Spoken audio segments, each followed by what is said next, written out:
And this is the intro. It's Boyo Games. Here with Here with Daniel. Daniel. And what are we playing today? We are playing Pagan Fate of, how do you pronounce it? Roanoke?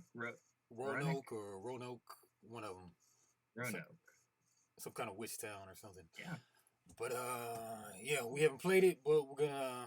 Daniel's been reading the book, and I'm gonna go ahead and play this video at 1.5 times speed and see what we come out with.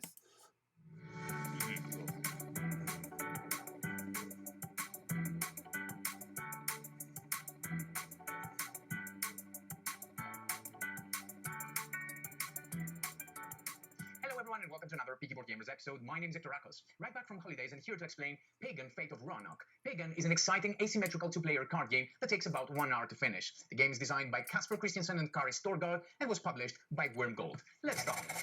Pagan is an asymmetrical card game for 2 players. One of the players takes the role of the witch, trying to carry out a ritual of renaturation. The second player takes the role of the witch, trying to carry out a ritual of renaturation. The second player takes the role of the witch hunter, trying to expose and eliminate the witch before the ritual is carried out. In the village, 9 people are suspects, as one of them will be randomly chosen to be the witch's true identity. The witch is using familiars, enchantments, charms, and brews in order to collect enough secrets to perform the ritual.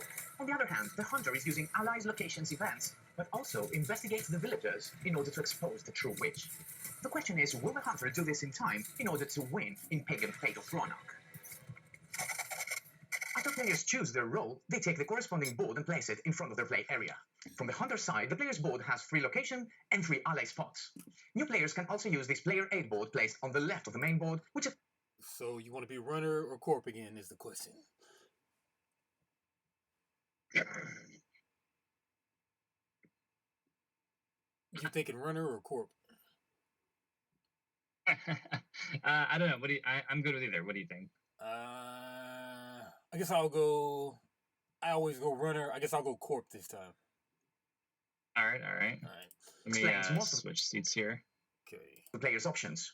Apart from the main board, the player also takes the 3 action tokens, a dial set to 2, and also the hunter's card. After the deck is shuffled, the player draws the top 3 cards as a starting hand. Keep a discard area next to this stack. Finally, keep supplies of clues and evidence tokens near the hunter player. Likewise, the witch's area contains a board with 3 brew spaces and 3 familiar spaces, a dial again set to 2, 3 action tokens, which here are distinguished to 2 regular and 1 familiar action token, a dedicated set of witch cards which are again shuffled and from which the player takes the top 3 cards. Finally, you can keep supplies for the witch tokens, which are distinguished to secrets and favors.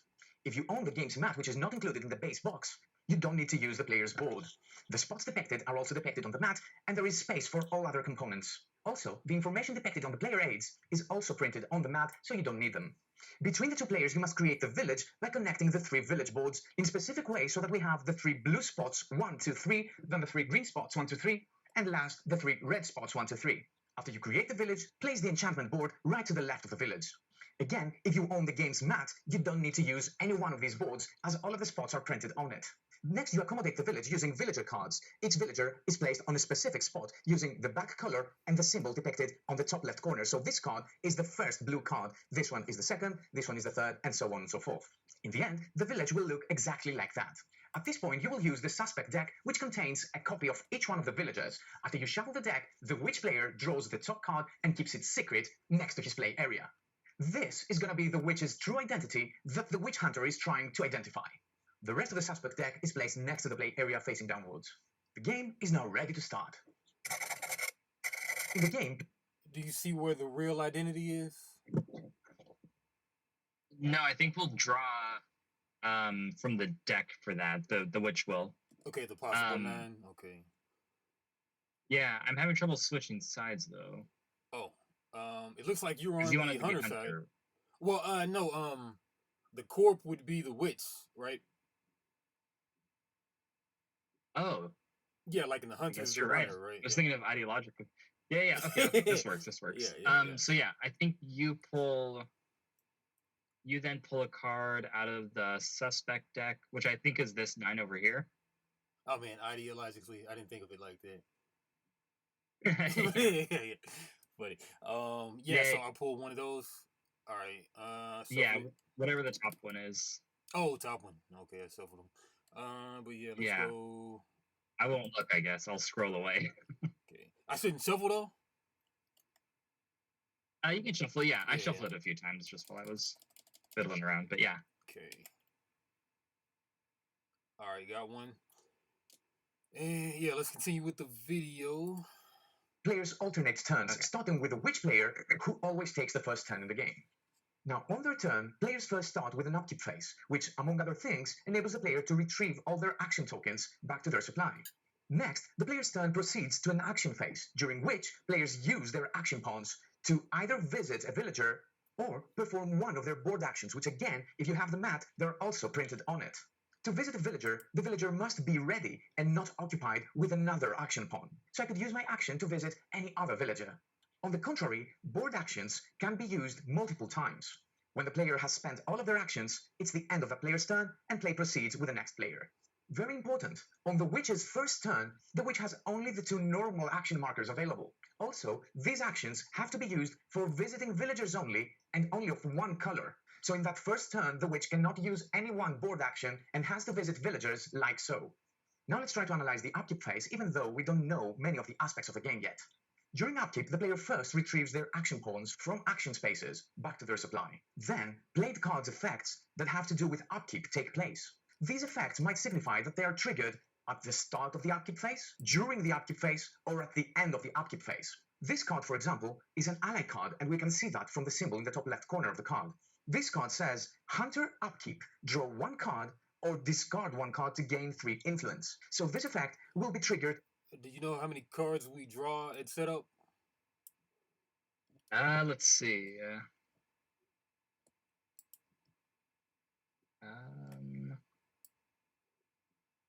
Has a really good setup thing here. Yeah, I'm looking at it now. I didn't see it a second ago. All right, the witch receives 3 action pawns. Influence.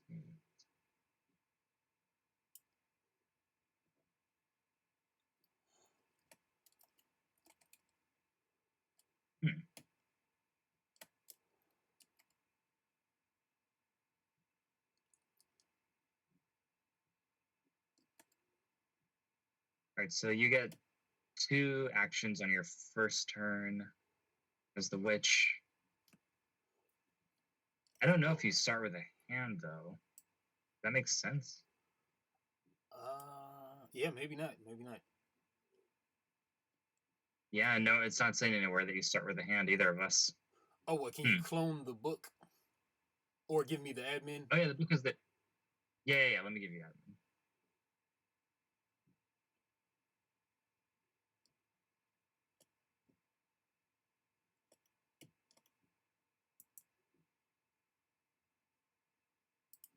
That work? All right. Let's see. Didn't give me the option to accept it or anything. I didn't see. Oh, there it goes. Okay.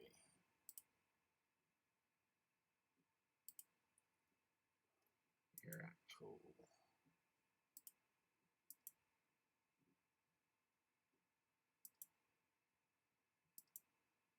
Yeah, gotta do that whole drop the thing down again.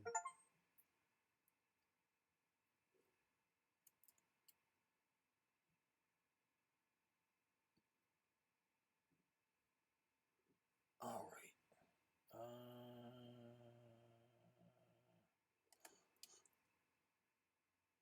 95%. All right. All right. Clone this.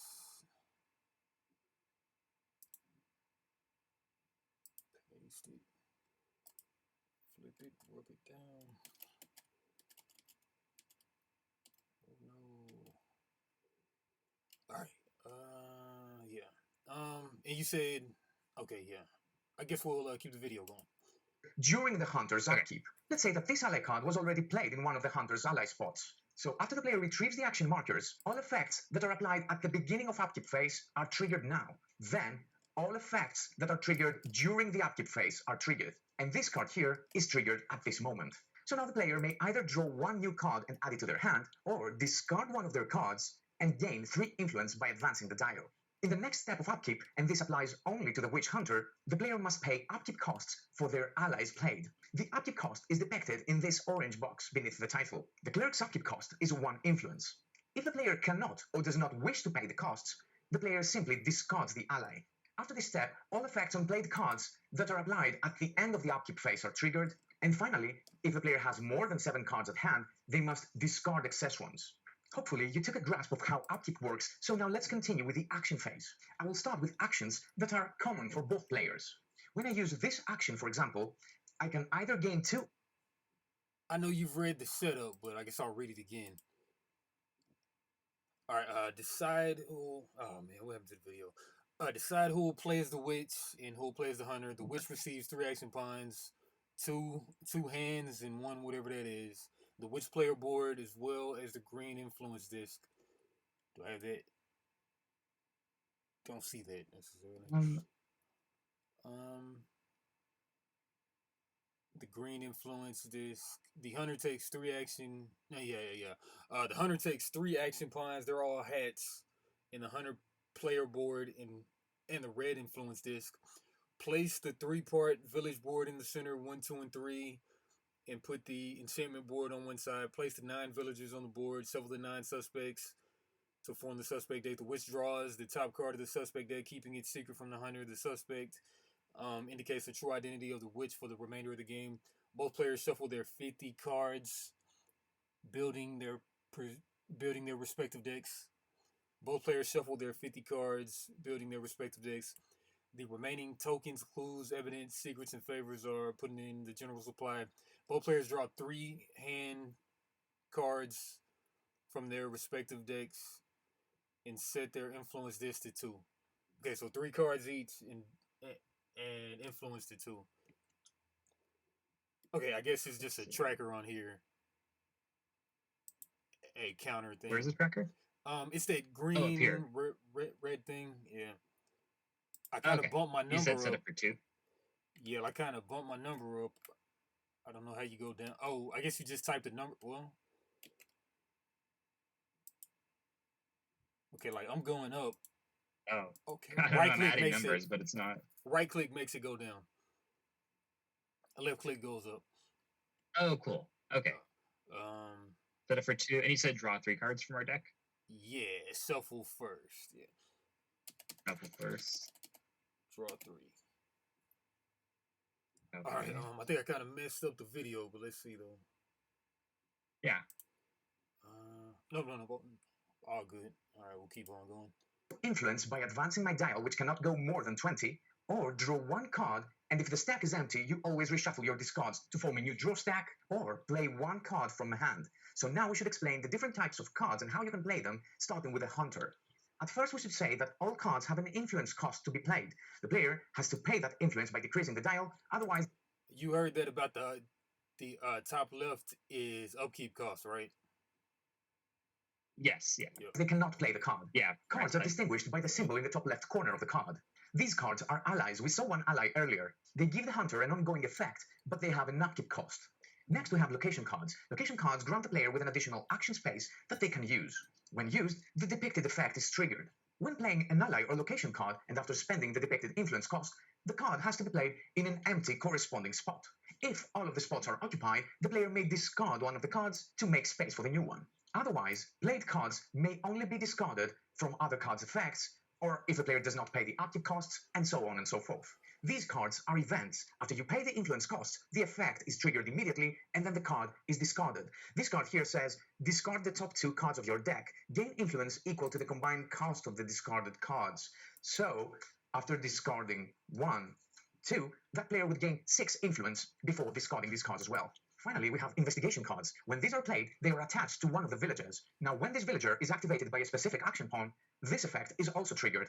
If we take a closer look to this card, it says, once a hunter action pawn is placed, you may use the villager skill twice. So after I place my action marker here, I can execute the villager's action twice. There are also cards that depict the witch's action markers. These are played this way to indicate that this effect will only be triggered when the witch places one of their pawns. Important, a villager may only have 1 investigation card attached, so if the player wishes to play this card here, they must first discard that one. Let's continue with the witch's cards. These cards here are brews. Once consumed, they grant the player with a powerful effect. However, there is a cost in secrets, equal to the number depicted here. So after the brew is played, it can only be consumed after 5 secrets are played on the card. Consuming a brew is a free action, meaning you don't need an action marker. With this brew, the player can move these subtitles off of here. And whatever. Ready a villager with the hunter action marker by returning it to the player, and then discard all clues existing on that villager. Now the witch can activate that villager in a future action. After consuming, the card and the tokens are discarded. Next, we have familiar cards, which need to be played in one familiar spot. Familiar cards offer an effect that is triggered once the familiar action pawn is used to visit a villager. Now, not only the villager's effect will be activated, but also the player can trigger an effect in one Looks like you have 3 familiar spots for the witch. of their familiar cards played. Let's say I want to activate the assist card. Yeah, let me move these subtitles out of the way. Do you know the quick way to take the subtitles off? Is it a YouTube video? Yeah, I'm sure it's just settings, yeah. Yeah, you gotta click that. You can click the little CC Yeah, let's go off. at the bottom. Got it. It says, add 1 secret to the visited villager. The player may also empower this effect by paying the cost that is within brackets in the Okay, secret is the question mark, apparently. brown section of the card.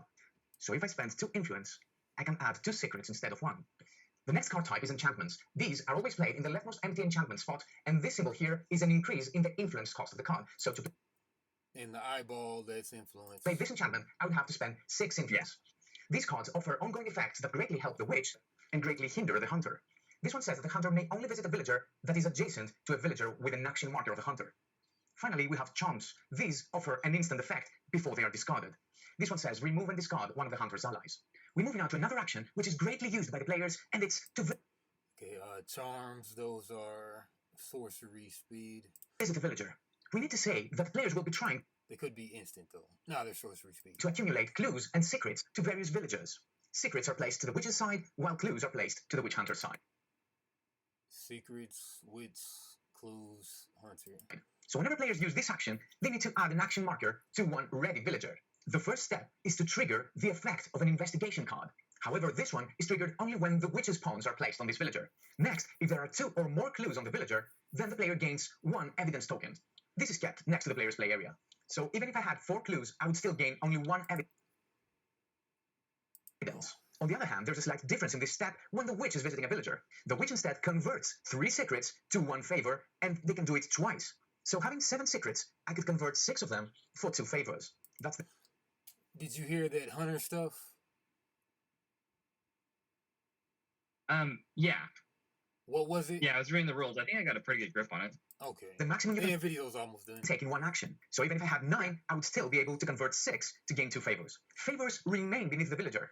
Next, the player may choose to distribute a specific number of clues or secrets for the witch to other villagers. This symbol depicted on the villager card means that the player may distribute 1 clue to any other green card. Assets are distributed from the player's supply, but if it's exhausted, the player can transfer assets from other villagers. When the witch distributes assets, they can also target their brew cards as destination of secrets. This is how brews accumulate secrets so that they can be consumed. In the 4th step is time to execute the villager's effect. In this case, the player gains 2 influence. Powers of villagers are mainly to draw cards to gain influence or play cards. For the witch player only, if the visited villager has 2 or more favors, the player executes this effect another time. So I would gain 4 cards instead of 2. After triggering the effect, for the hunter, that's the end of the action. But if the witch has used the familiar action pawn for this action, there's an additional step, which is to trigger 1 effect on any one placed familiar card. The last common action is to ready a villager. You do this by returning the action marker back to its owner. Important, you can only ready a villager that was previously occupied by your opponent's markers. So being the hunter, I could not ready these 2. Next, the player must be able to remove 1 of their clues or 1 of their secrets if they're playing the witch. Otherwise, they cannot perform the action. Now let's explain special actions for each one of the roles, starting with the witch. What the witch is actually trying to do is to perform the ritual. When the player visits the villager, being the true identity of the witch, if that villager has 3 or more favors, the player performs the ritual and instantly wins the game. This action is performed only once and wins the game for the witch. The last witch action is to consume brew, as actually already explained. You do not need an action marker to consume 1 of your brews. However, unless otherwise explained on the card, it has to be consumed during your turn. Let's close this video with the hunter's special actions. Fortunately, the hunter may lift and discard a played enchantment. To do this, the hunter must also pay the cost depicted here, which in this case is 2 influence. Then the enchantment is discarded, and the empty space is filled by sliding all enchantments to the left. With Exonerate Villager, the hunter pays 3 evidence in order to draw the top suspect card, and then place it near his play area. Now the player secretly knows that this suspect is not the witch. If the hunter manages to draw all 8 cards from this deck, the hunter instantly wins the game. With Raid Villager, the hunter takes more drastic action. The hunter places the action marker on 1 ready villager, and then they must pay 2 clues that could exist among any villager of the same color. So I could spend these 2 clues, and then I can either remove 1 favor or all clues from that villager. I choose to remove 1 favor. Another important action is to eliminate a villager. With this action, the player must choose any ready villager that has at least 3 clues attached. On top of that, all villagers must have at least 1 clue at that moment, otherwise the player cannot perform this action. After targeting a villager, it is now time for the witch to respond to say if the selected villager is the actual witch. If yes, then the hunter instantly wins the game. But if the villager is innocent, the card is flipped, tokens return to their original owner supply, but also all clues from all other villagers must be discarded as well. Important, after the 3rd innocent villager is eliminated, the hunter instantly loses the game. No need to mention that the hunter may activate a location to perform the effect, as long as the location is ready and not occupied. That were the rules of the game, and in the box there are also scenarios that add up to the replayability of the game, and if you want more, you can find Pagan Beyond the Palisades expansion, as well as 3 boosters with more cards and scenarios that enable deck building, and this is where things become very, very... One second.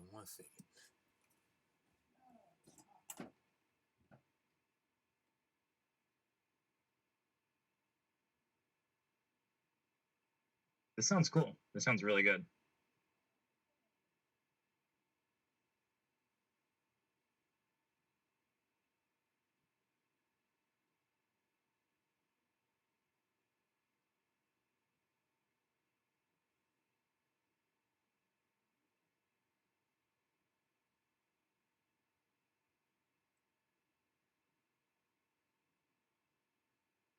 Can you hear me?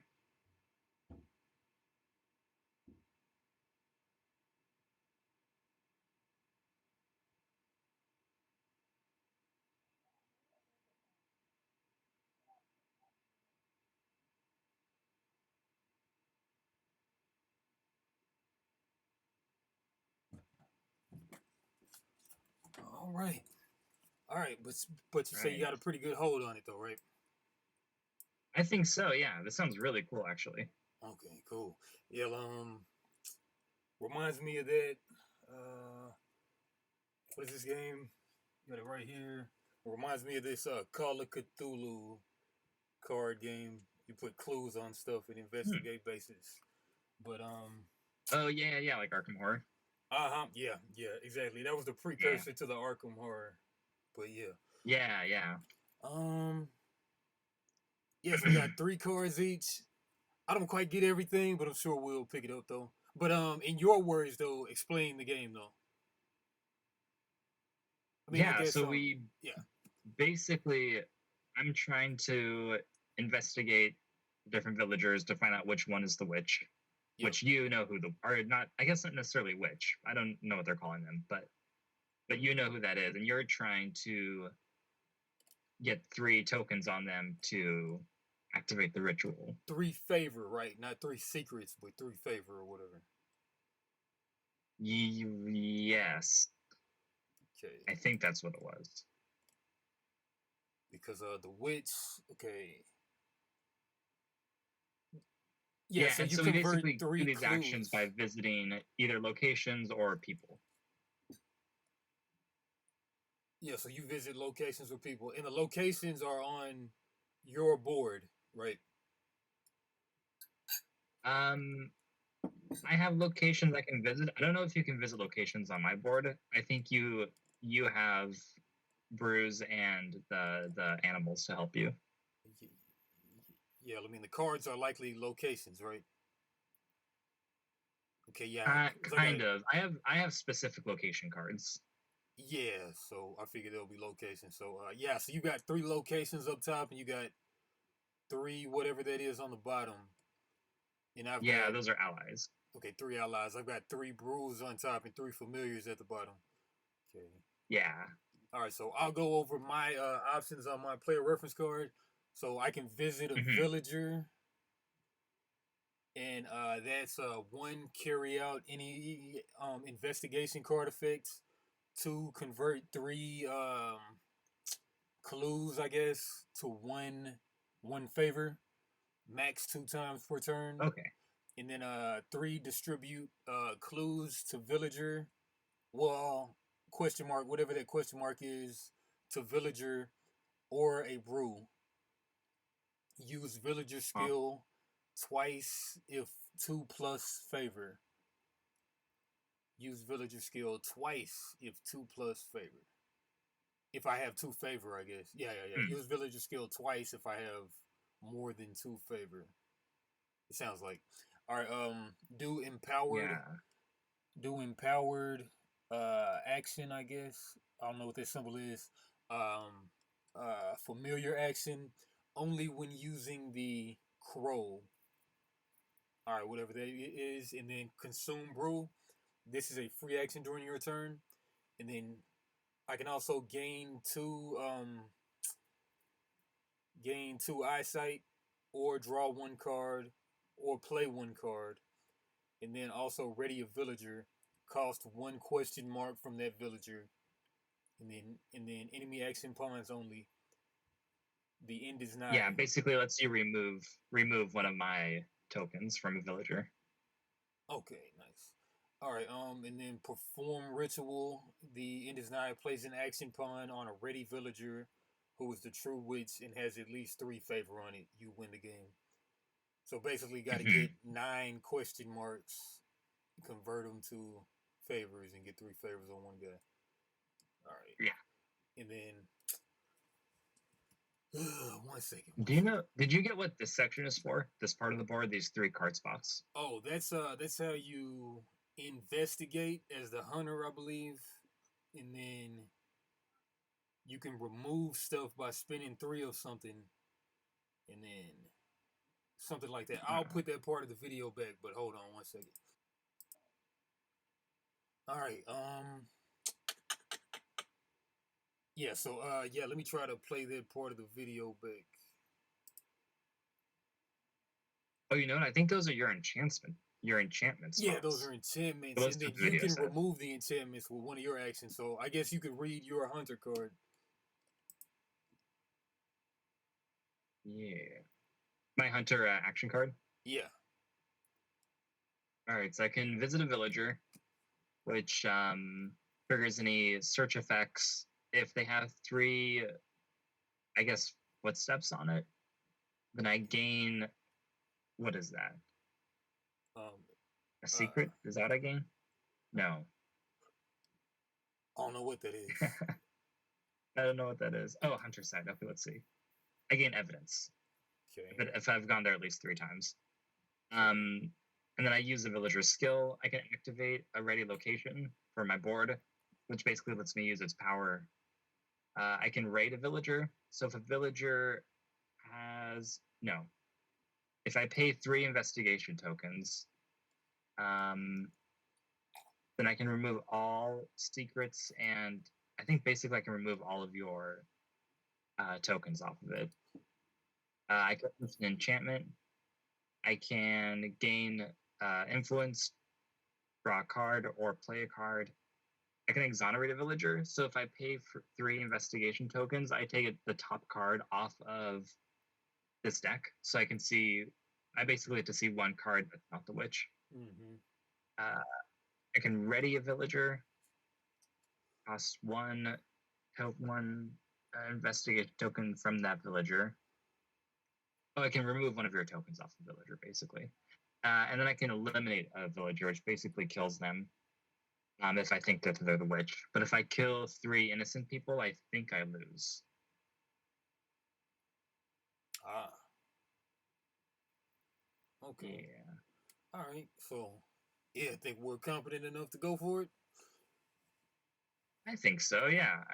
I'm not super clear on everything, but I think I've got enough to get started. You know what? I'm on page 4 of the rule book. Let's kind of read the rule book for another 10 minutes and then go from there. Okay. Yeah. All right. Whoa.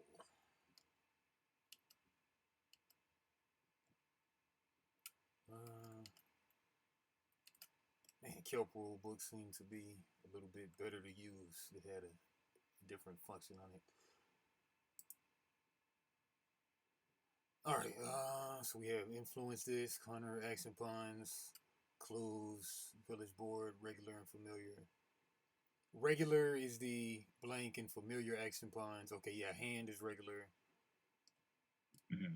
Evidence is that funky symbol I think that you were talking about, and clues or what you're saying that looks like the footprint. Yeah. All right.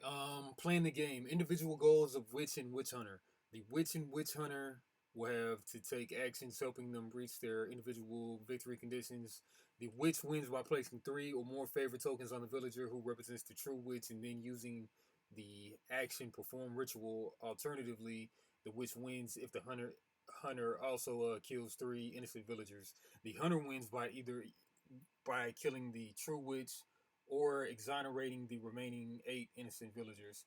Start of the game, the players take turns being the active player. The witch takes the first turn. Each turn consists of 2 phases: an upkeep phase where you return your action pawns to your supply and possibly use card effects and or pay upkeep, followed by 2, the action phase where you take 3 actions by placing action pawns on cards or boards. Upkeep phase. During the upkeep phase, perform the following steps in order: return your action pawns to your supply. 2, perform any start of upkeep effects cards in play. Perform obligatory musts during upkeep effects on cards in play, as well as any voluntary made during upkeep you want to resolve in any order. 4, hunter only. Pay upkeep on your allies. Okay, hunter has ally upkeep costs. Put upkeep from your allies in play by paying an amount of influence equal to the upkeep of those allies. Discard any ally you don't pay the upkeep for. 5, perform any at the end of upkeep effects on cards in play. 6, if you have more than 7 cards in hand, discard down to 7. Alright. Next page. Page 7, right? Did you see how many pages the book is? Yeah, let's see. I mean, all in all, 36. Oh my god. But that's including some like stuff at the bottom. Okay. Yeah, let's just kind of power through it for like another 8 minutes or something. Action phase. During the action phase, perform 3 actions by placing action pawns one at a time on available action spots to carry out the corresponding action. A villager action. Place an action pawn on a ready villager on the village board. Important the villager is ready if no action pawn is on them. B, player board action. Place an action pawn on one of the action spots on your player board. Okay, so that's cool. You can only get 1 per board spot, looks like. That's cool. No. Same action spot can be used multiple times or on a ready location. But just not villagers. Villagers are just once per deal. Alright, moving along. Yeah, Kelp had a way better book option to flip the book when it's big. Pagan includes a variety of card types, charms, events. Apply the card effect immediately, then place the card in the discard pile. Brews and familiars are placed on the wish board. Allies and locations. Enchantments are placed on the enchantment board. And investigations are put onto the village board. Investigations put on the village board. Okay. Yeah. Okay, on the outside of the village board, they mean. And card type is the top left. The card name, influence cost to play on the top right. Card effect. All right, we got that. Page 9. We're at 33 minutes. Let's go to like 38 or something. Villager cards. There are 9 villagers in the game of Pagan. The villagers are located at the blue, green, red. Each suspect card corresponds to suspects. We got that. Okay, hunter cards, ally, and location. Okay, a location offers you, new location. Kind of like Deadlands that I've been wanting to play for real. All right, Oh yeah. Yeah, location cards. All right, event. Yeah, that's just a sorcery speed spell. An investigation when you play, and those place it on the village board on the target villager. Yeah, and then pretty much investigate them. All right, on the outside of the villager. All right, which cards brew? Consume, add 1 to all villagers. So basically gives you those clues and familiars. Through the help of a familiar, the player can activate powerful effects to strengthen their own position by discarding a certain amount of hand cards or influence. The player can be empowered by paying the crap. All right. All right, now enchantment. Enchantments are powerful effects that will greatly benefit the witch or hinder the witch hunter. Once cast, they can be removed if the witch hunter uses one whole action and pays the resources shown. A charm is a good tool to manipulate the village board as it can change a situation drastically. It's played or handled instantly. All right, and where were we?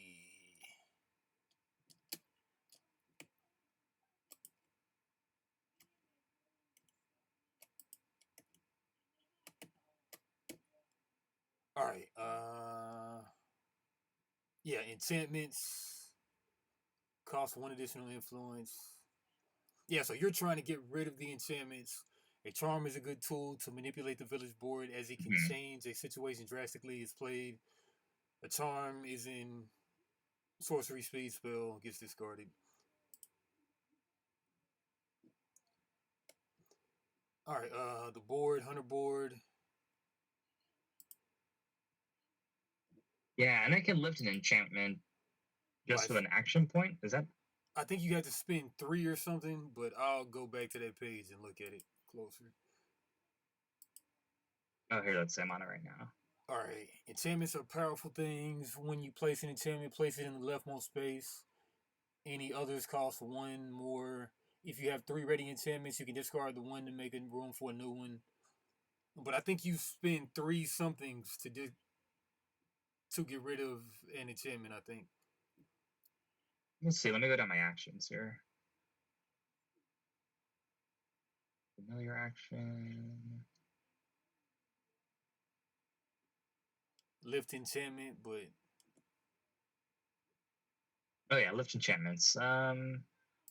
You may spend an action to lift an enchantment. To do so, place one of your action pawns on the spot and pay the cost listed next to the action symbol on the enchantment. Oh, so the cost is written on the enchantment. The cost for me to get rid of it. Okay, cool. Makes sense.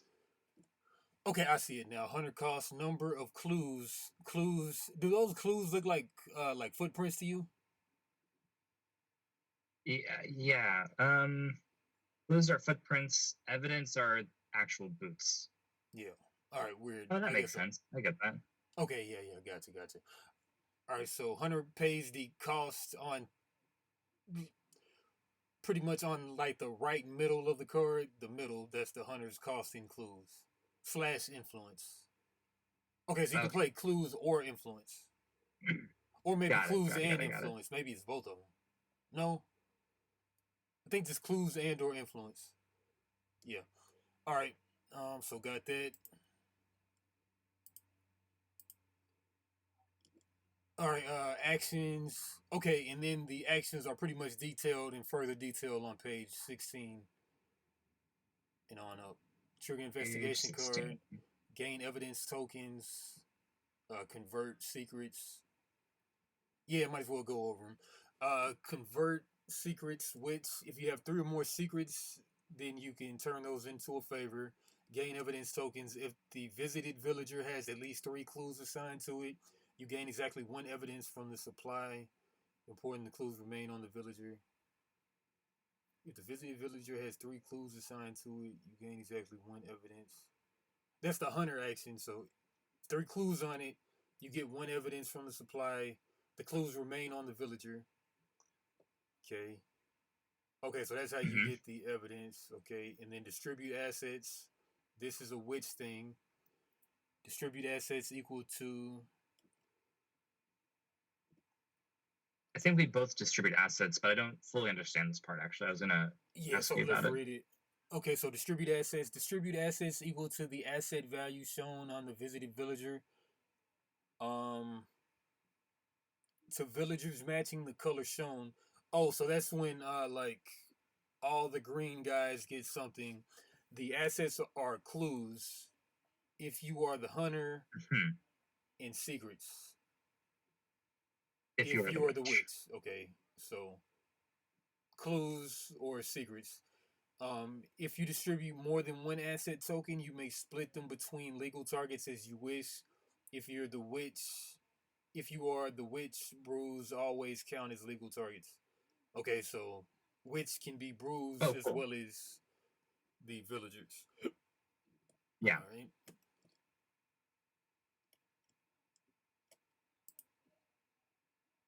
Okay.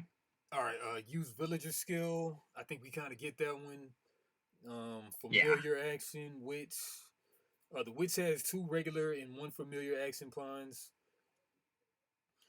The familiar action pawn works like any other action pawn except that the action may be augmented by a familiar. When using a familiar action pawn, you may select 1 familiar in play and use this effect to augment the action. You may only use 1 familiar during your turn.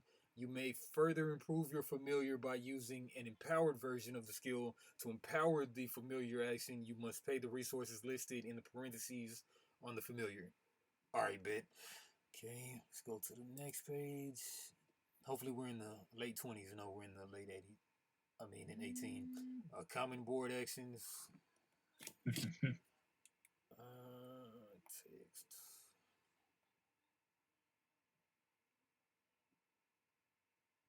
All right. All right. Common board actions. Okay, we got that. I think for the most part. All right, 41 with 3 minutes behind. Witch actions: consume, brew, perform ritual. Hunter actions: activate location, lift enchantment. Yeah, the cost is in the middle right.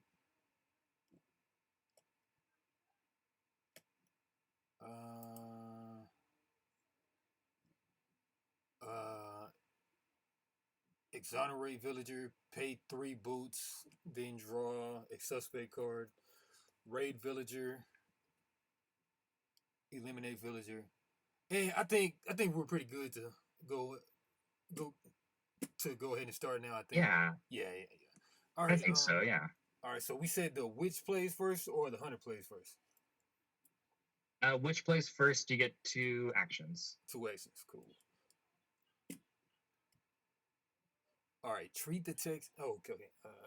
Okay, so I got to play influence. I have 2 influence right now, so I can only play a 2 drop right now or 1 drop. Which games? Okay. And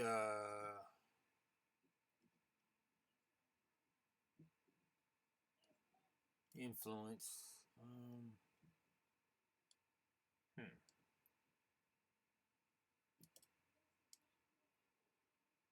It's the which games too. I don't get this card exactly.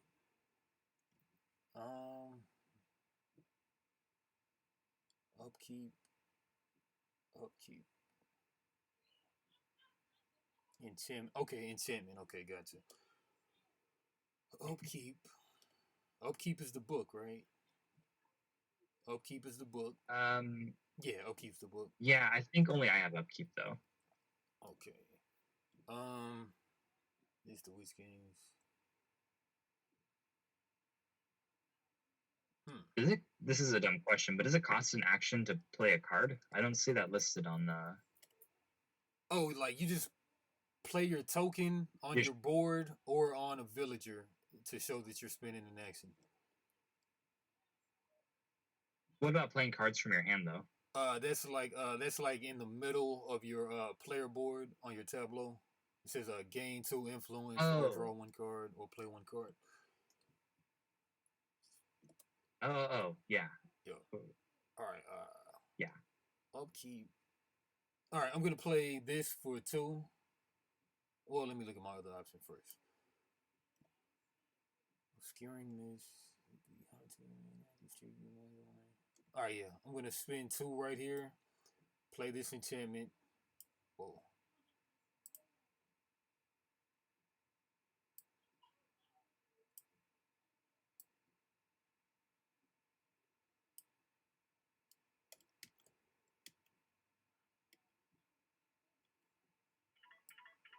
Yeah, now she's calling me. Man. Yeah. 1 second. Yeah. All right. Yeah. So I played that for 2. That's my first enchantment. And I spent my 2 influence. Left click, right click. 0 influence. And I have 1 more action I can take. So I guess with that, I will draw a card. All right. And how do you use your enchantments? What's that symbol? Upkeep. Oh, on upkeep you gain 2. Yeah. That's really good. Yep. Gain 2. And I have to pay 2 to get rid of that. Yeah, because that's the cost. It's 2 influence to get rid of it for you. Got it. Okay. Yep. And you still have one more action? I just had 2 actions on the first turn. Then now we're 3 actions now from now on. Yeah, so this is a lot like Radlands. Oh. Yeah, a little bit. What was your second action? I just drew a card. Okay, got it. Yep, I should have been using the tokens, but Oh yeah. But yeah. But All 2, right. I mean, it's pretty easy to track the 2. Yeah. I mean, 2 influence each turn sounds really good, but it only costs 2, so part of me thinks I'm overvaluing that. Like, should I spend 2 influence to get rid of that right away before it get any benefit? I probably would. I think that's a smart thing to do, right? Oh yeah. All right, I'm gonna do that. Whoops. That's all my influence. But then I can visit. I'm gonna visit her, and that lets me gain 2. Oops, keep forgetting that. Okay. Okay, so let's go over how visiting works. So if the character has at least 3 footprints on it, I get a shoe. All right, I kind of missed the How do I last get- minute, but what happened? Yeah, so I visited her, and I got the 2 influence. But then what happens? I guess I don't. I don't gain a clue because there's no 3 evidence on it. But do I add evidence to her now that I've been there? Let's go to that page. Yeah, I thought I understood this, but Raid villager. You may place an action pawn on a ready villager and pay 3 clues from villagers of the same color as that villager, including the target villager, to remove 1 favor or all secrets from that villager. Important. If you don't have at least 3 clues on light-colored villagers, you may not perform this action. So you're not raiding. So right. Raiding is basically removing tokens, removing favor and stuff. Yeah, no. This would be page 18, I think, visiting a villager. Okay, do you know if there's a way to click to go to change the page in the big blown up version of the page? Oh, because I know in the Kelp book there was that option, but I've been clicking on the small and it's just stupid. Yeah, I remember being able to do it in the last game we played, but yeah, that's the problem. I have it open on a different browser page, to be honest. Oh, that's a lot easier. Okay, like how do you do that? Yeah, I just pop out maybe. Okay, there we go. Pop out. Well, but you've got it on I just googled Pagan beta of Roanoke rules PDF, and one of the first ones I clicked on. Okay, yeah, that makes a lot more sense.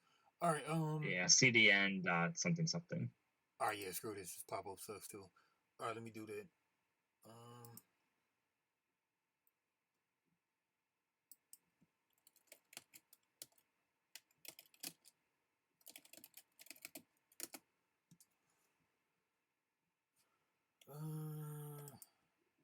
Okay.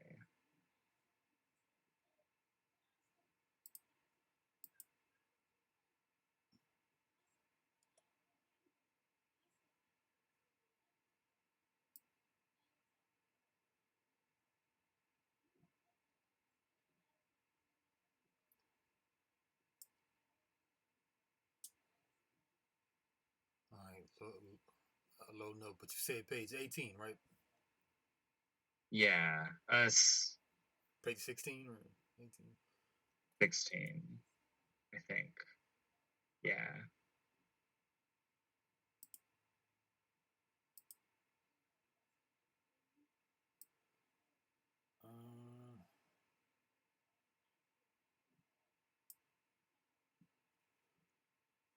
Taking a second to load. And but while it's doing its thing. Is that page 16, 18? Yeah, 16, I think. Okay.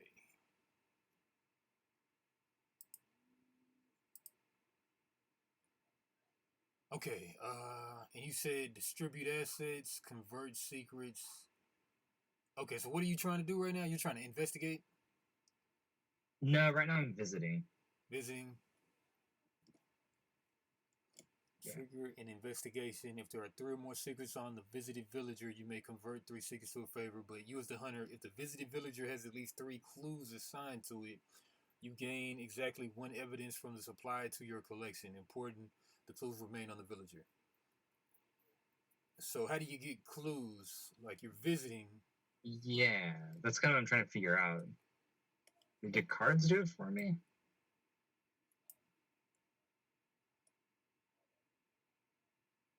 Nine evidence in 3 action pawns, 30 clues. Game set up.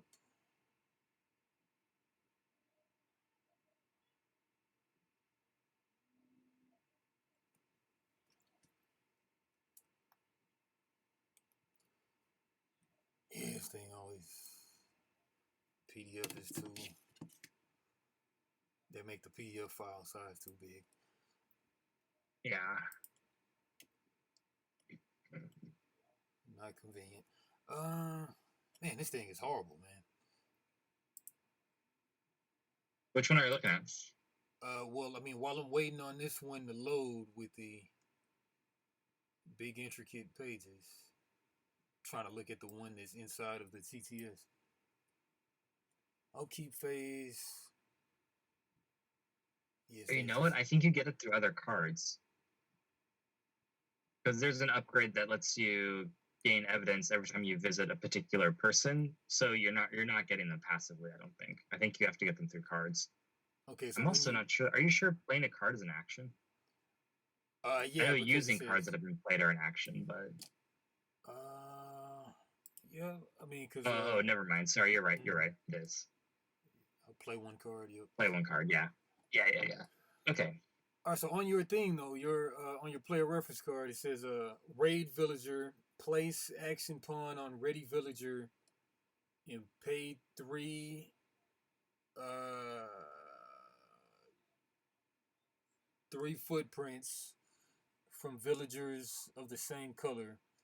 Remove 1 or all secrets and crap from favor or something from that villager. We'll say to just use words, honestly, on this game. Yeah. But I'm not raiding. I'm just visiting the top action.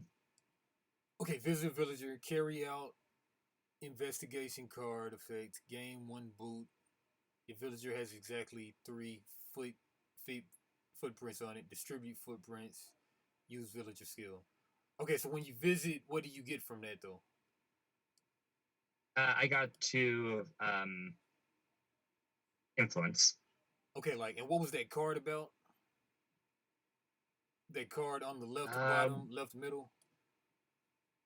That left middle, card. Which card? Okay, I see it right here. Villager cards. Okay, color symbol. Okay, card effect. Target color asset value. Okay, number of clues, secrets.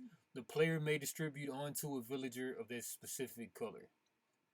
Target color / asset value. Number of clues / secrets the player may distribute onto a villager of that color. This effect is carried out when a player places an action pawn on the villager. Okay, so there are 9 villagers in the game of Pagan. The villagers are located on the villager board consisting of 3 blue, 3 red, 3 green.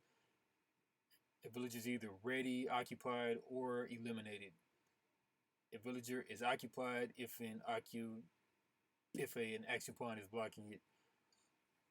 All right, so what you're doing is, I think you get to add an extra,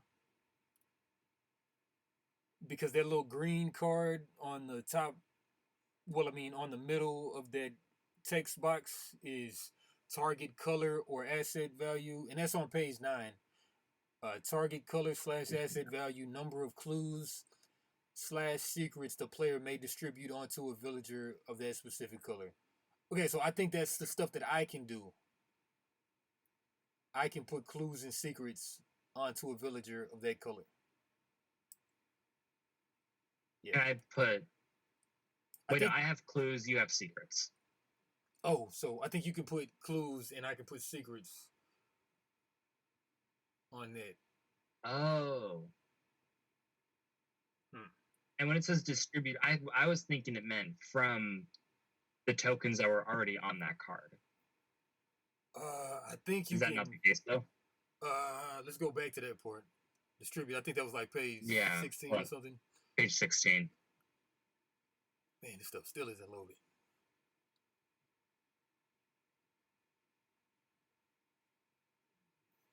Yeah. Okay, like I should have downloaded it instead of putting it up on the browser.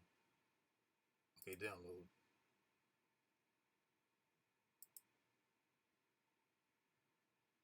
Okay, yeah, I think you might be right. Distribute assets equal to the asset value shown on the visited villager. Okay, yeah, I think every time you go there, then you place the corresponding tokens on another color from the bag, from the bag. Yeah, I mean, this would be so much better in paper. I know. Especially just for the learning game. Yeah. Okay, so I can put one clue token onto a grain card. Okay, I downloaded it. That's way smarter. Oh, yeah. One evidence, I mean.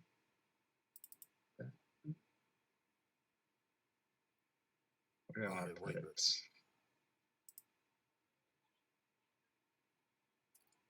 I guess I'll put it here.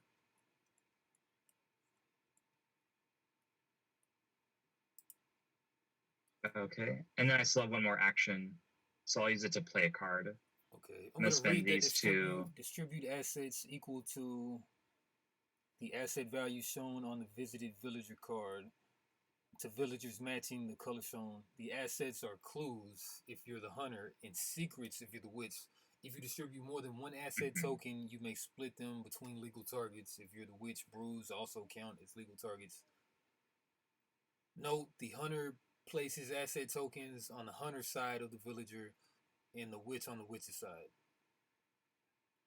The hunter places an action pawn on Dr. Annie first. They distribute 2 clues. Okay, let me zoom in on it. I can't still make it out. But the hunter, they distribute 2 clues to blue villagers. They divide them between Bo Johnson and Stranger Sue.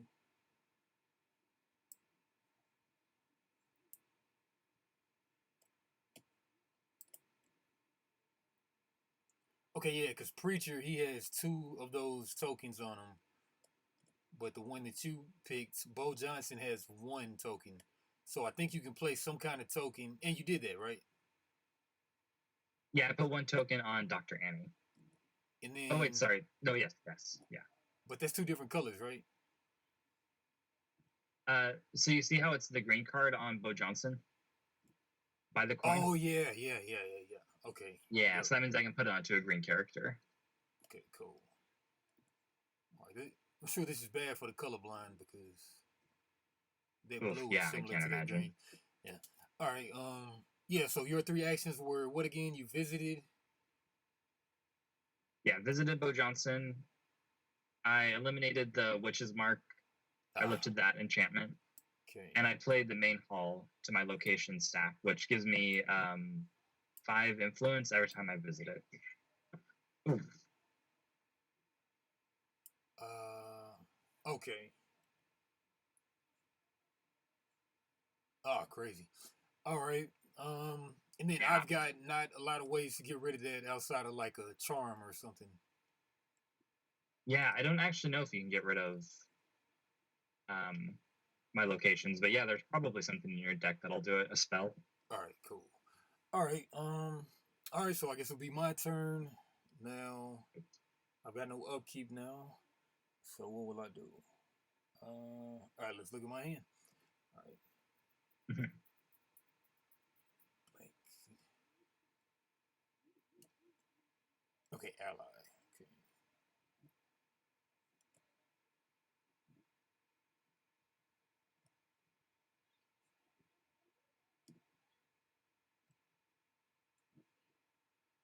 Okay.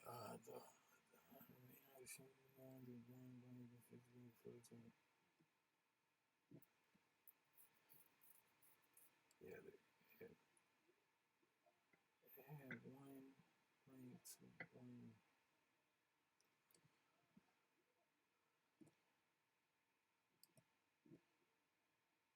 They do these symbols for, I guess, to be in different languages and also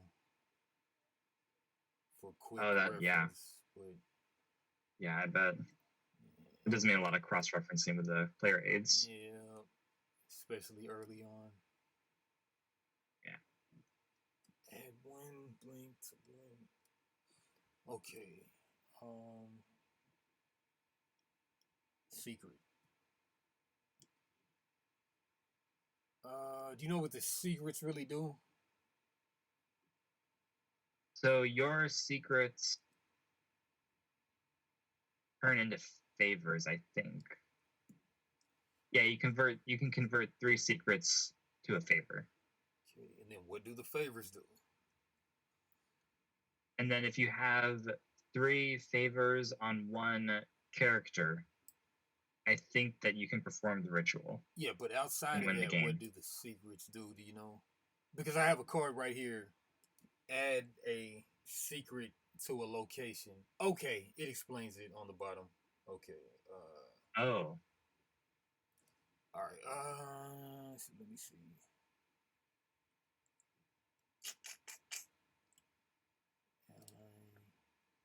Two influence and two. I'm sure there's a card. If I have secrets on a thing, I can just get. Probably that's how I get rid of locations, is having secrets on it. All right. Since I got nothing much probably, else yeah. to do, I'll draw a card for one. You can visit a person, remember? Don't forget. And yeah, and that's how I do the thing. Okay. Yeah, if you visit like Stranger Sue, you draw 2 cards. Okay, yeah, I guess that's better than a regular thing. Okay, but you will reclaim Yeah. your tokens at the end. Okay. Draw 2 cards. No, I don't, because now you can't visit Bo Johnson until next turn. Yeah, I mean you'll reclaim your tokens on your upkeep, right? Yes, yeah. All right. Yeah. Yeah. I guess I'll visit her. Okay, there we go. One. Let me see all my options. All right, screw all the options. I'll just get 2 cards. Mhm.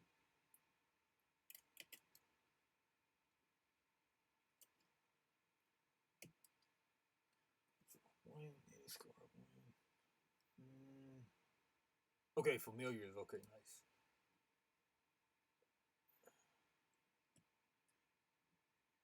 Icons are killing me right now. You're what? The icons are killing me right now. Oh, I know, yeah. But just right now, Too. the power. We'll get to it. All right. I guess I'll play this familiar. Second action. Hmm.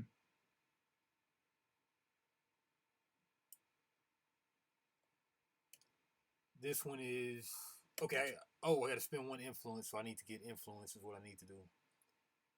I would try to more cleverly combo this, but well, I guess before I do that, I'll do something else.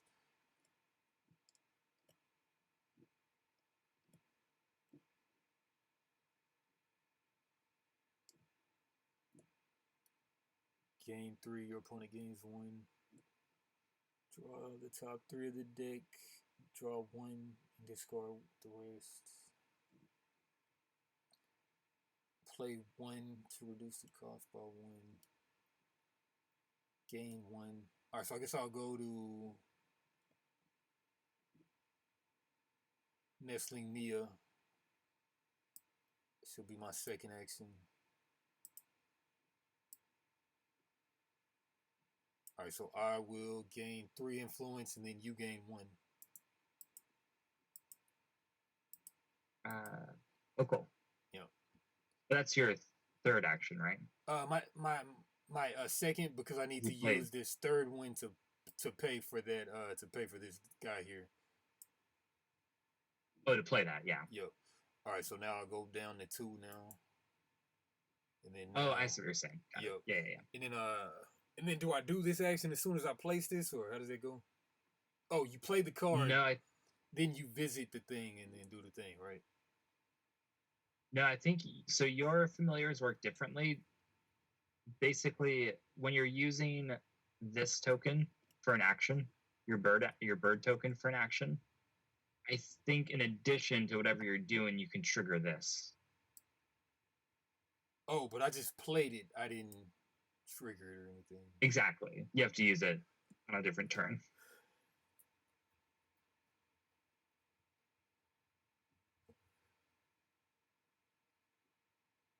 Yeah, but I don't even see that action to use a familiar on my player board. Okay, so it's number 5 under visit a villager is what it is. So when you visit a villager, you can use it. Okay, do empowered. Only when using the bird. Okay. Yeah. Okay, so visit is okay. Yeah. Okay, cool. All right, so I guess that's my whole thing. Yep. All right. We'll take this back. I'm gonna visit the main hall to gain 5. That goes up to 6.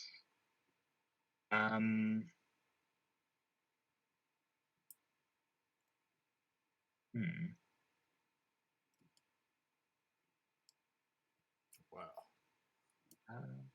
So what's that lightning sign about? Action. Okay. I'm gonna visit the widow over here. That'll net me 1. Okay. And let me distribute 2 to any green card. I'll put 1, 2.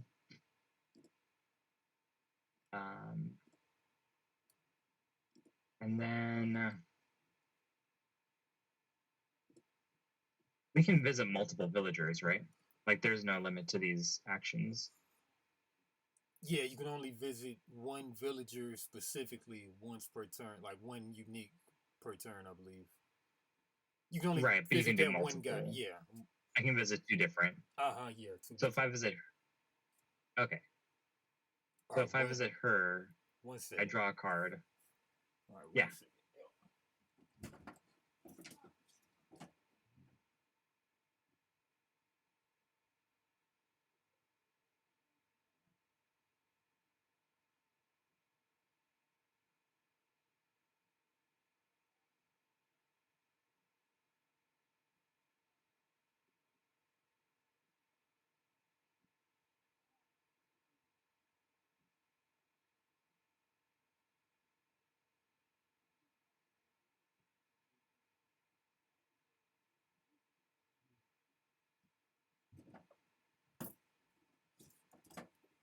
Ooh, all right. All right, so okay. You did all 3? So I visited Dr. Annie. Because she has 3 clues on it, I get a piece of evidence. So that's over here, I think. Oh, yeah. And then I distribute 1 sheet. Oh, no, I distribute 2 clues to any one of these cards. Oh, yeah, I never distributed my stuff. Oh, yeah, you want to do that? Which...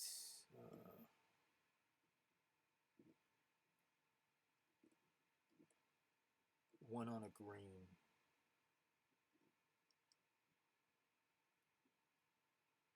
I don't really know, but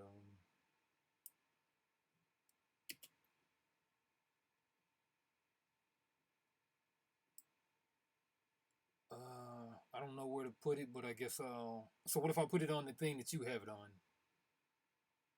You can put it anywhere, yeah. But you'll put it on your side of the deck. Yeah, on my side. On your side of the row. Put it here. Mm-hmm.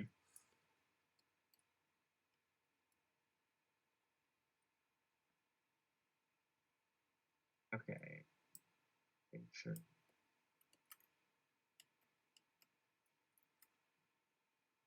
Okay, and that's my turn.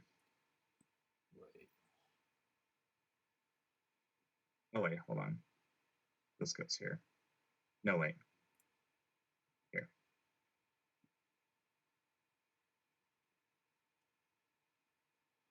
Okay.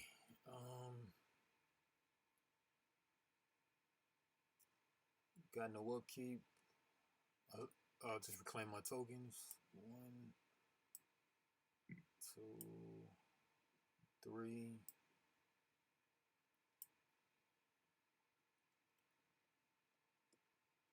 Take out my hand.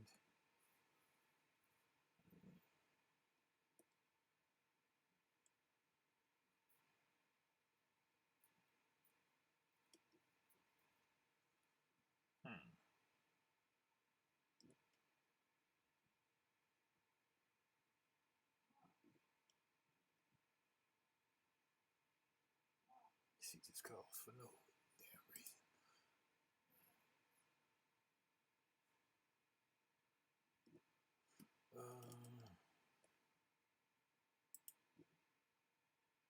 Blank 2.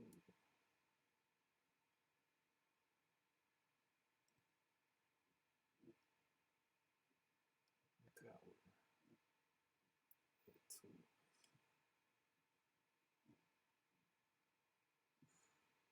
Yeah, I gotta.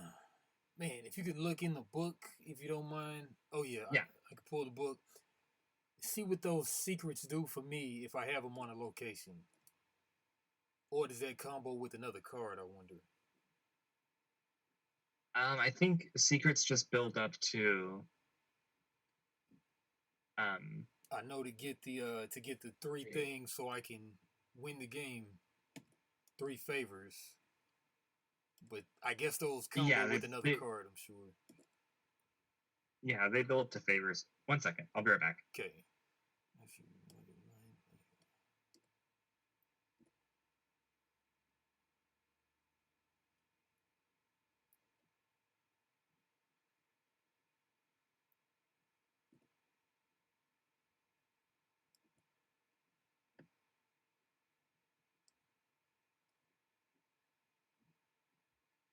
Okay, I'm back.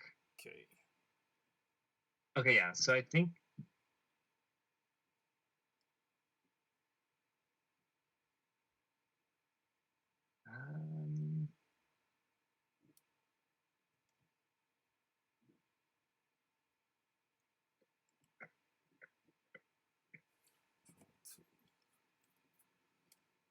And I'll draw 2.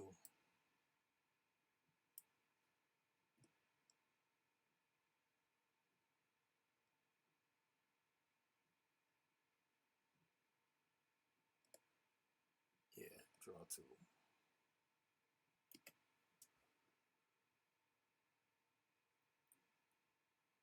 Okay, then I get to distribute 1 to a teal.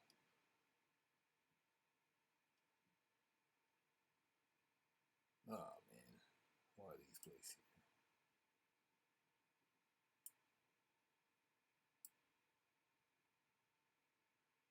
Oh man.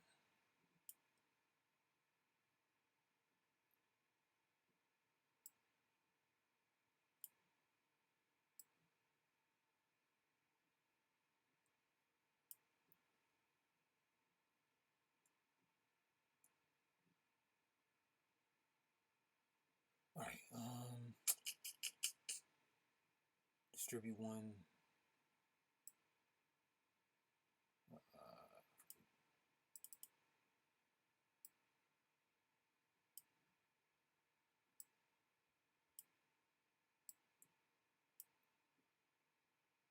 One here, 2.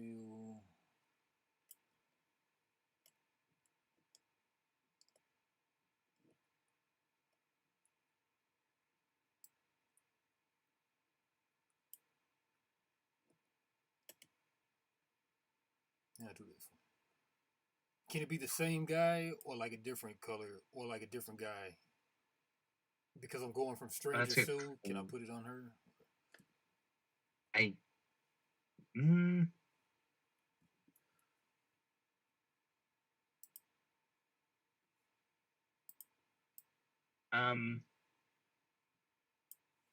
Let's see.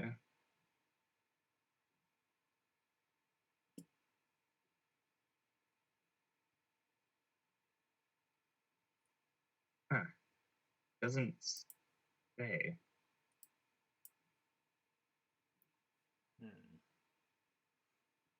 It just says to villagers matching the color, so I think you're good, yeah. All right, so any color. All right. Yeah. All right. Yeah. So did one. All right. So it was one action. Second action. One get discard one.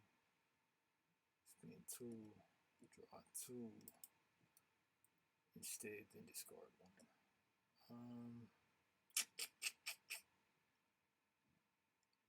Hunter. Blah blah blah.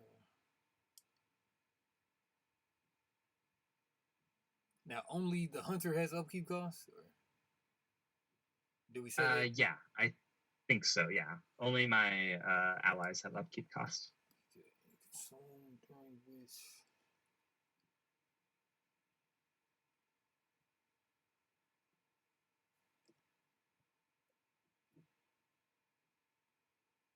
Consume ready one villager within...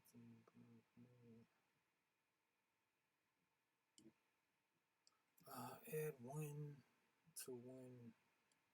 All right, I'll play Gather.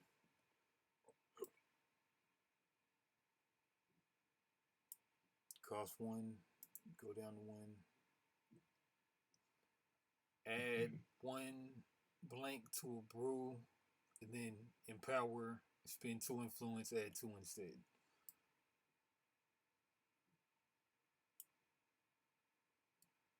Oh, this is another familiar. Yeah. Yeah.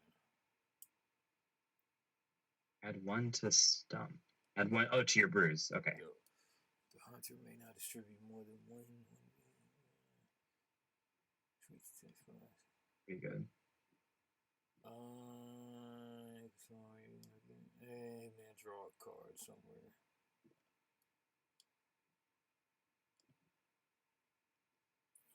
Yeah, I get some influence rather.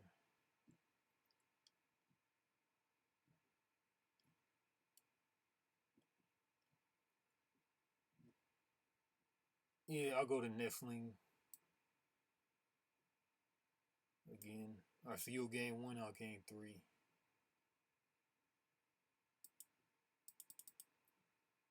Influence. I gain 1? Yeah, yep. Now I'll put 1 on a green.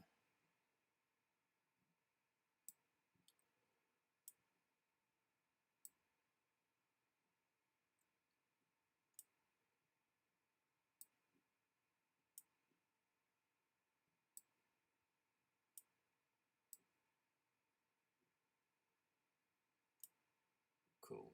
All right, I think that's my 3 actions. All right. I'll pull back. All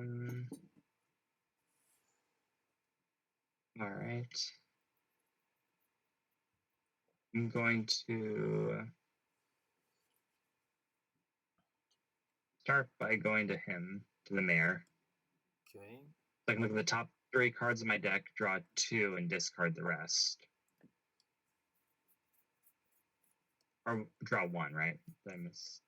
Yeah, draw 1.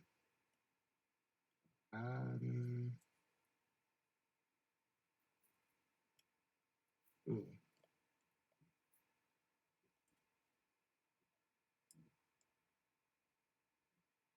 They're all pretty good. Okay, I'm gonna discard this and discard this. But you can look at both of those if you want. They just piled. Okay.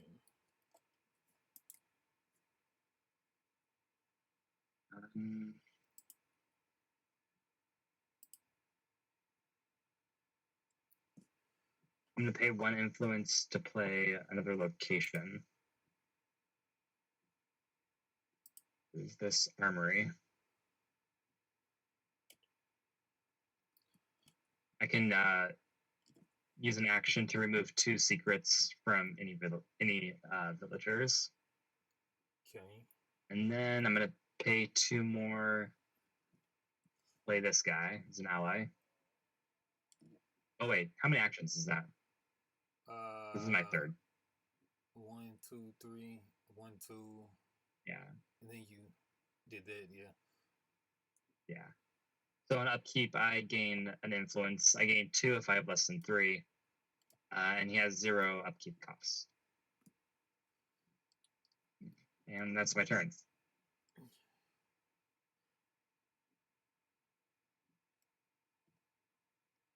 All right.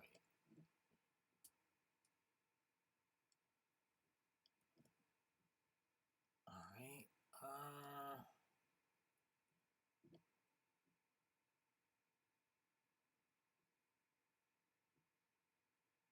Yeah, I need to search through these cards because I want to really know if I can somehow get rid that of would your help. locations. Yeah. I guess you Yeah. can. I mean, you really can. I mean, just press search, and then just shuffle. You could, yeah. And after, yeah.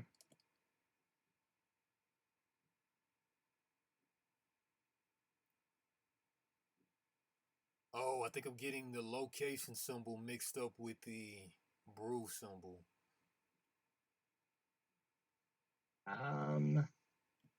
Location looks like a sign. Brew is the little pot. Yeah, I think I'm getting them mixed up though.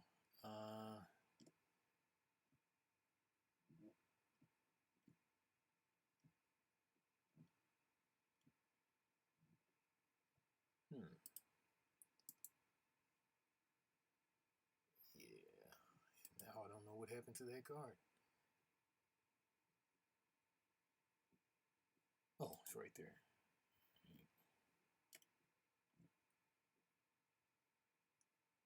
Ah, that's a sign.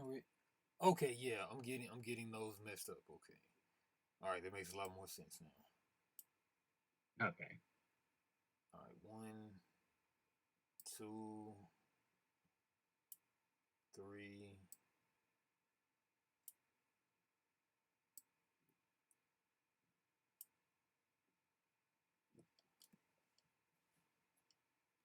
Okay, I guess I should play some brews since I don't have any out now.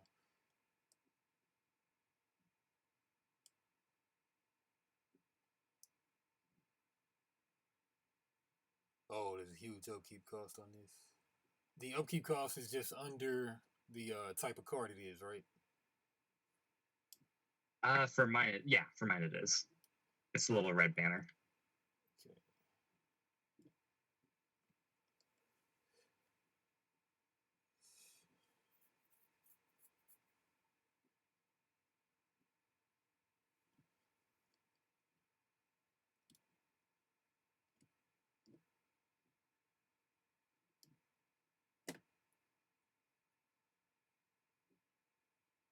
I guess I'll get this out for one.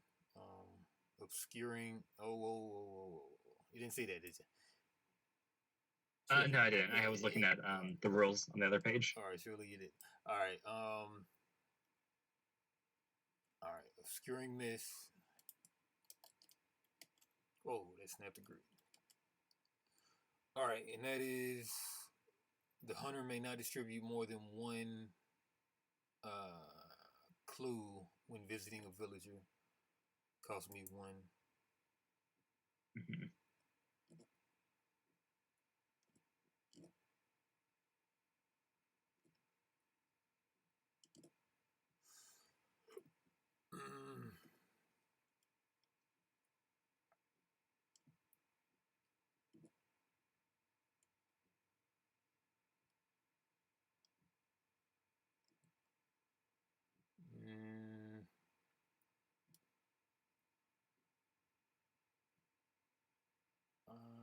Two, empower 2, draw 2 instead, then discard 1. All right, I'll scry 1. Oh, that was 1. Discard one. Oh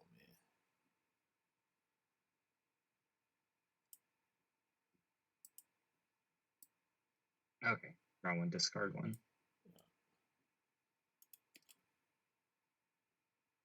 Oh no, so did you visit somebody? No. So the way that might correct me if I'm wrong. The way that these work though is that when you visit somebody, you get to use one of these as a bonus if you visit them using this token. Yeah, you get to do the bonus. So these are like but I didn't want to spend these are like bonuses I didn't you get with visiting. But you got to use the familiar token, right? Yeah, to do the visiting. Yeah, I didn't want to pay the extra cost of influence to do so. I don't think you have to pay an extra cost. It says empower, which is the buffed up action, I think, and then it's spend 2 influence to draw 2 instead, then discard 1. Oh yeah, no, I get that. But the only time you can use any of these abilities is when you're visiting. But that means that's good for you because then these act as like bonuses to whatever you get from visiting. Does that make sense? But you have to visit with this guy. Oh, I can't visit with my regular action. No. So what you would do is like you would take him and visit like this person. And then after you're done with all of her abilities, you also get one of these 2. Ah, okay. All right. Pretty sure that's how it is? I'm pretty sure, yeah. Because it's look under your action card, under Visit a Villager. That's where your, what they call familiar ability is listed. Okay. Distribute. I guess I'll double check the rules. Do empowered only when using the crow. I think they framed it, and I think they did it in like really in a confusing way because you don't have to empower. See though. Place an action point on a ready villager to distribute secrets for the witch or clues for the hunter and use the villager skill. This action has different steps for the witch and the hunter players as seen on the player boards. If you have 3 or more secrets on the visited villager, you may convert 3 secrets to 1 favor up to 2 times. Distribute assets. Distribute assets equal to the asset value shown on the visited villager. Use a villager skill, use the villager skill. The villager skill generally consists of 1 of the 3 basic actions: gain influence, draw a card, or play cards if the visitor has at least 2 favors. Okay, familiar action. The witch has 2 regulars and 1 familiar action pawns. The familiar action pawn works like any other action pawn except that the action may be augmented by a familiar. When using the familiar action pawns, you may select 1 familiar in play, then use its effect to augment the action. You may only use 1 familiar during your turn. You may further improve your familiar by using an empowered version of the skill. To empower the familiar action, you must pay the resources listed in the parentheses of the familiar. The witch has just completed steps 1 through 4, visit a villager action. As the villager was visited using the familiar action pawn, they may now use exactly 1 of their familiar cards in play.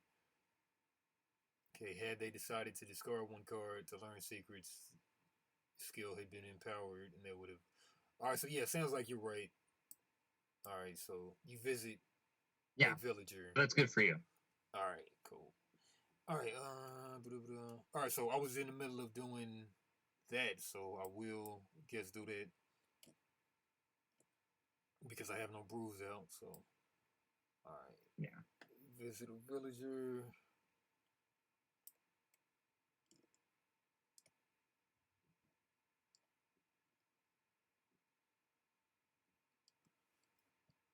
Play 1 card, reduce the cost by 1. I guess I'll do that.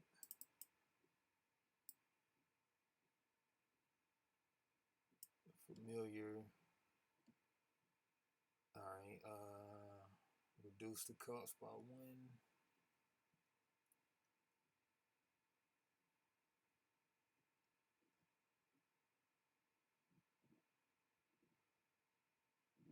Yeah, my brews suck. I gotta get better brews.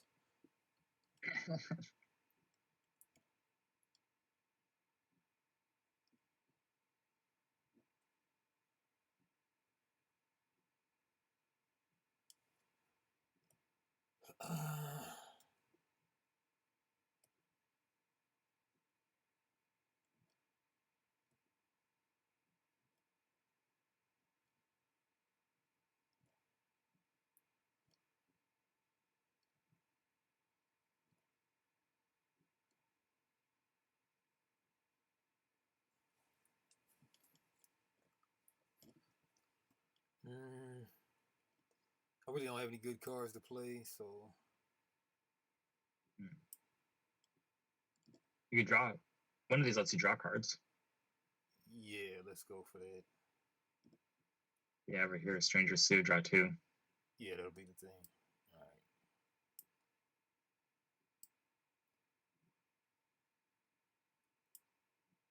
Draw 2. Right now I'm in maximum hand size. Draw 2. And then do one of these things, which is draw 1, then discard 1. Don't want to pay to empower it. Which,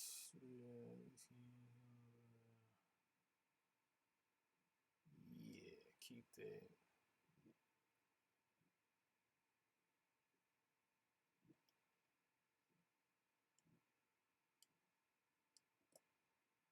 Discard this. Okay, add 1 to a teal.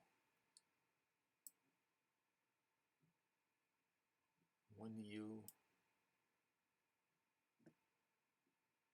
Did that already.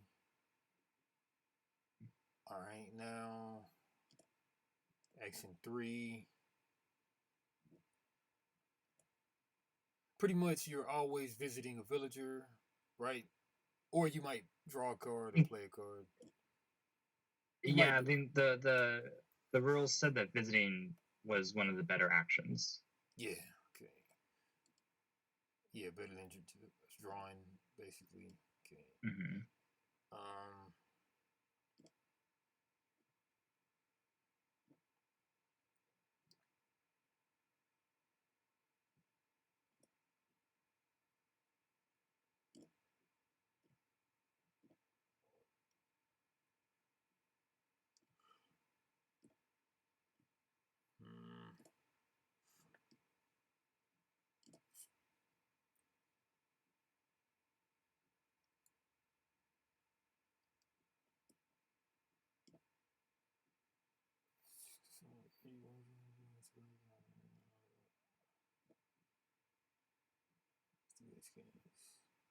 Yeah, let me play this. All right, 2. All right. Costs a lot of stuff to do that though. So drawing with tree 1. Yeah.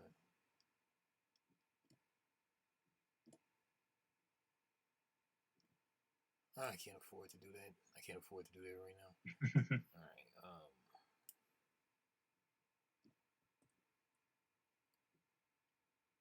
Okay, no, this is what I was trying to play. Okay, which games? Yeah, these are these. Yeah. All right, that's what I meant to do.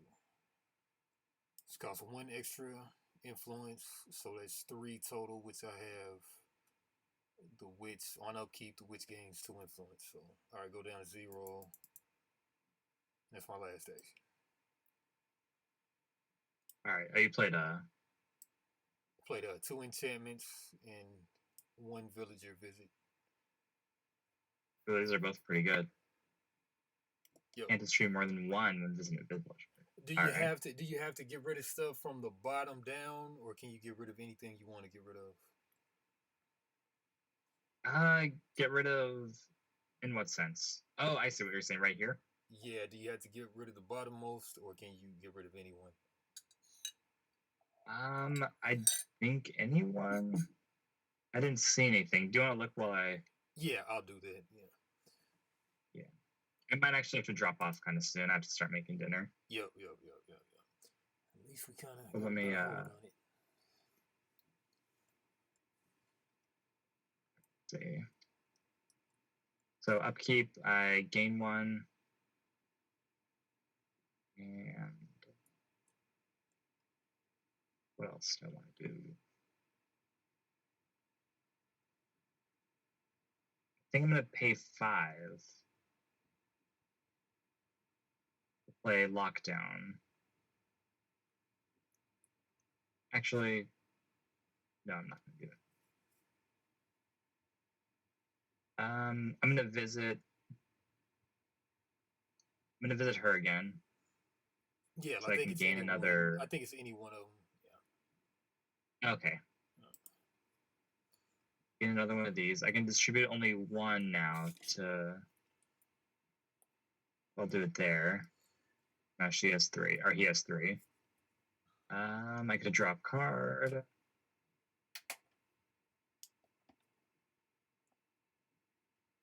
And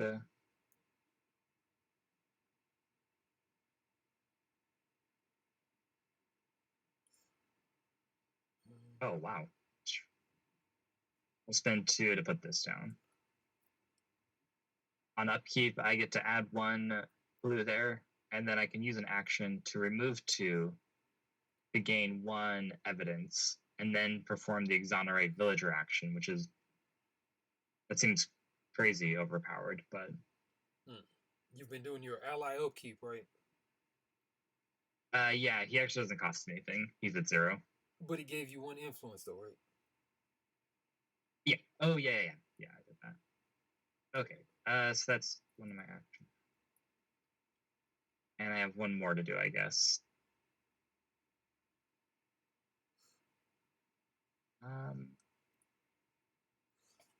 1 second. I guess I'll go here and gain 5.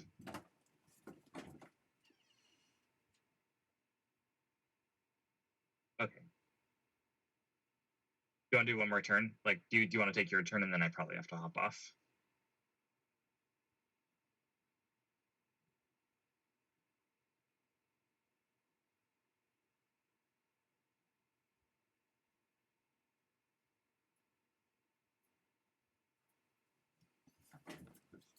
All right.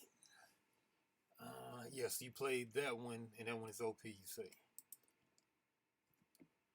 Yeah, it seems like it. Upkeep, add 1 clue here.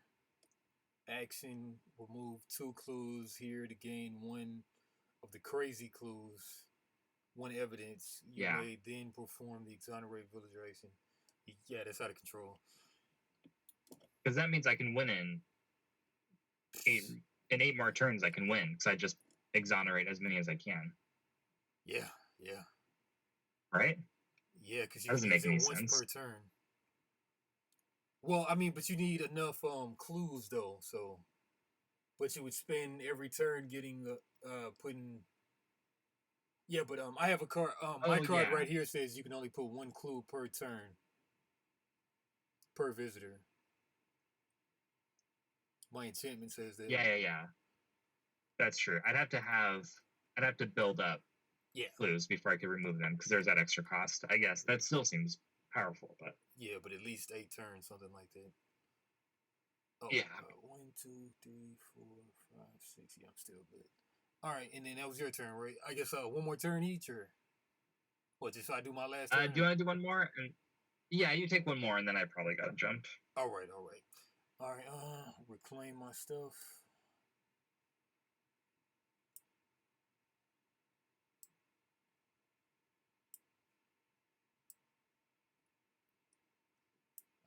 Right. I was gonna wait until you added some more allies, but I had this one waiting. Which one? As I can't even play that guy right now, so yeah. So let's gain some influence, I guess. Oh, dude. Yep, I got no upkeep stuff yet, do I? Oh yeah, I do. The witch gains 2 influence, so that'll give me 2.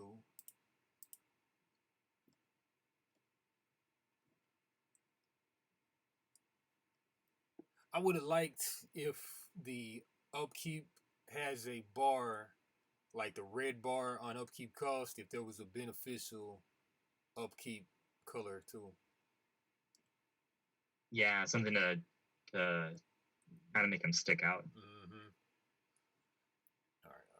Let me see.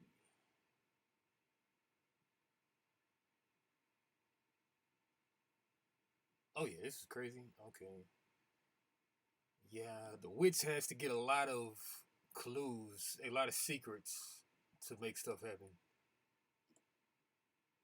Because these Yeah, brews cost a yeah. whole bunch It seems of. hard to play as to win as the witch. Yeah, it does. All right, so I'll just start by playing this first one. Okay, first brew I played. That cost 2 influence, knocking me down to 0. A funny picture. Oh yeah. Turn it into something else. Consume during which upkeep. Treat all Oh. of those ones as the familiar during this turn. And are your brews single use? Is that how that works? They have an upkeep cost of 3 secrets. It looks like For that's what it yours, is. that's not upkeep. You have to add 3 secrets to it, and then you can use it. Ah, okay, yeah, that's why I haven't been playing them. Okay, yeah, that's what I was asking you. Then I forgot that part. Okay, I forgot that part. Okay, so you got gotta it. add 3 secrets. Okay, so how do you add secrets to them? Anytime. Oh, there was a thing. Okay, no, that's just visit a villager, distribute secrets to villager or. Yeah, or brew. Or brew, okay. All right, so now, okay, it's making a lot more sense now. Okay, I thought that was an upkeep cost because it was the same red color as yours. But okay. All right, that makes a lot more sense. All right. Yeah.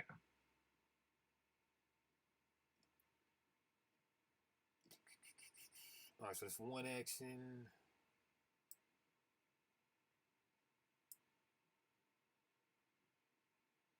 Two will be.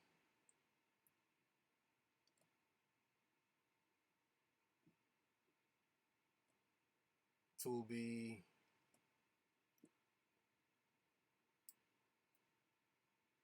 Play this one. Oh, I need a lot of stuff for that. Oh man, where'd I put it now?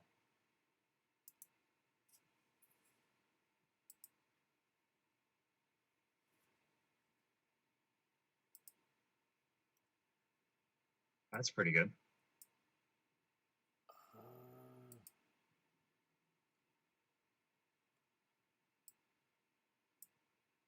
Oh yeah, brew cards are single use. That kind of sucks.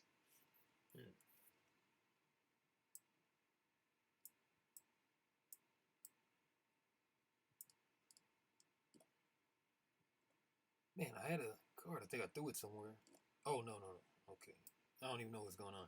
But all right. I certainly need 2 influence, so.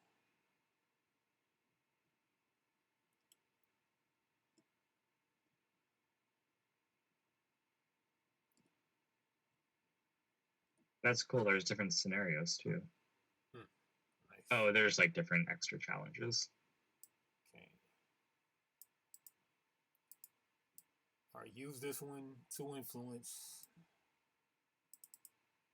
And then I'll do a familiar thing. Oh, okay, the gather. That's how you do it. Okay. So gather, add 1 to a brew. Or I can spend 2 influence, add 2 instead. Yeah. Not gonna do that one. Draw 1, then discard 1 is what I'll do. Discard 1.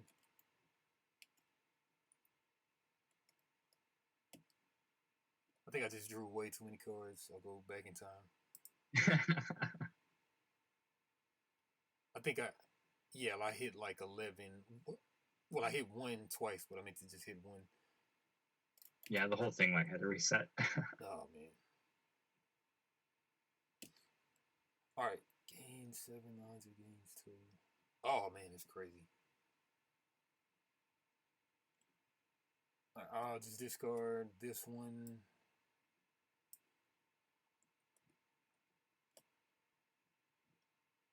And then what I'll do is man, I got the 2 from going there. Mm-hmm. And then spin the 2. Whoa. Whoa.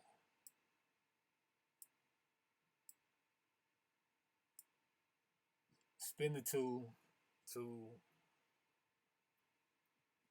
That's not the card. That was already here.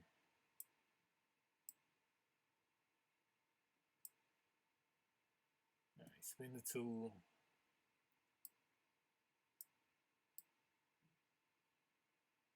To play this. Add 4 to a brew, which would be enough for that one. Mm-hmm. Then I get to activate that now. And then it just activates immediately, I'm sure. So consume during which upkeep.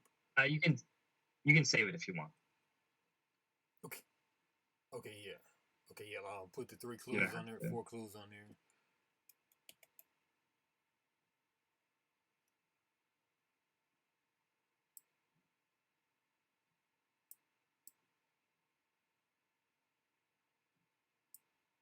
All right, 1, 2, 3, 4. And then I think I have one more, I guess. Yeah, and using a brew is a free action, also relevant. Okay. Consume which upkeep true all right, I'll just do the crazy move on the last turn. I will. Yeah, do it. I'll gain 7 influence. The hunter gains 2 investigations, 2 evidences. That's pretty good. Oh yeah. Good for you. Yeah. Break only in case of emergency. Yeah. All right. Yeah, so what do you think of this one? I really like this one, actually. It seems really hard to play as the witch. So it's hard to kind of see how balanced it is, but I like it. What did you think? Well, I mean, there's an advantage to being the witch because you've got to guess correctly through 9 villagers, 8 or 9 villagers. But I know which That's one true. it is. Over the long term, it's... Yeah. Yeah. I liked it. I don't think this is one that I really like playing a lot, not knowing what it is, not knowing everything on TTS especially. Yeah, it was a little tough to learn. On TTS especially. Who was the witch? Oh, the mayor. The mayor, like last time I was trying to combo like and put some red stuff on the mayor, but I didn't want to be too obvious. But Yeah. But it just didn't work out with the stuff that I had going. Yeah. But yeah, next time I play the mayor, next time I play the witch, I want to definitely ramp up my influence somehow. Yeah, maybe look through the deck and see what you can actually do as the witch. Oh yeah. Yeah, I liked it though. Yeah, I would do this again. Oh yeah. Do you prefer this more than Kelp, or which one are you thinking out of those 2? I think I like this one better, just because I like the theme and the artwork better. Okay. I think I prefer and I Kelp. thought we played so maybe much more going of it than we did Kelp. Yeah. No, I think we played more Kelp than this though. Kelp seemed good though. Yeah, good stuff. All right. Which one do you like better? I think I like Kelp because it's got so much stuff going on and it's like highly asymmetrical. But this one is too. But... Yeah, that is true. Yeah, it was a very different game. Yeah, I want to play both of them again, to be honest.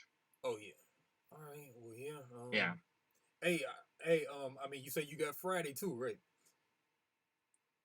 Yes, I think so. Okay. It depends on a few things. I'll let you know though. Oh yeah, definitely let me know. Because yeah, maybe then we can get one of these to the table again. Oh yeah, and we want to stick with our same class, or do we want to switch up class? You think? Whichever you think. I'm good with anything. Probably stick with the same because we already kind of got a hold on it. Yeah. Yeah, not have to relearn any parts. Oh yeah. All right. Well. Okay. Yeah. Either Tuesday or Friday or something. But we'll see. Yeah. I'll let you know. I just got to see a couple things. Alrighty. All right. Well, in a minute. All right, man. Yeah, I'll see you soon. Later, gators. All right. Bye.